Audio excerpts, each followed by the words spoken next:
Hey there, Dr. Mike Nelson here.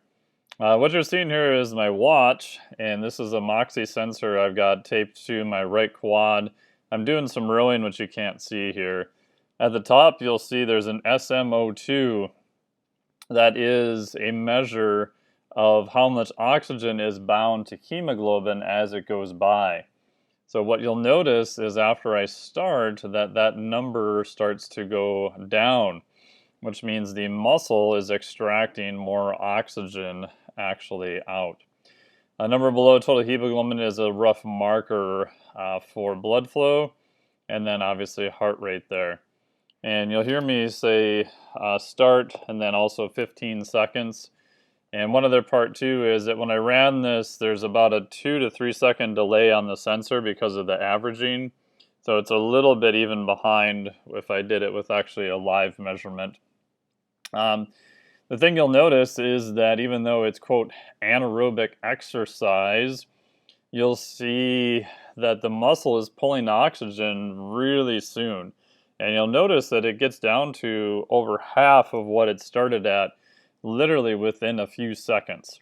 So this kind of goes against a lot of the standard bioenergetics dogma that you don't really use oxygen for a time being when you start.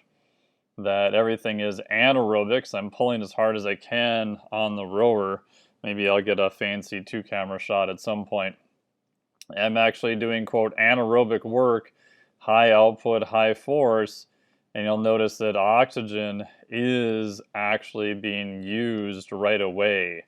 And unfortunately, when I was recording this, my camera fell over, so I wasn't able to get much longer after this. But routinely when I'm rowing within, sometimes if I'm pulling really hard, 45 seconds, I'm down to, 11% saturation already, which means that muscle is pulling a ton of oxygen out right away, even during that kind of, quote, anaerobic period. So the takeaway of this is that all energy systems turn on first. Obviously, ATP is going to be used right away, ATP, PC. But then oxygen is being pulled right away and is a much bigger factor all the time than what we realize.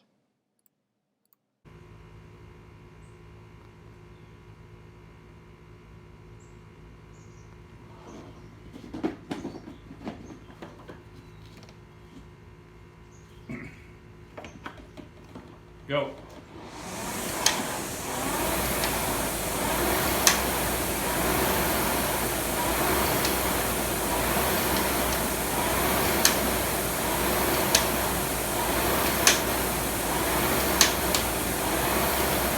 Seconds.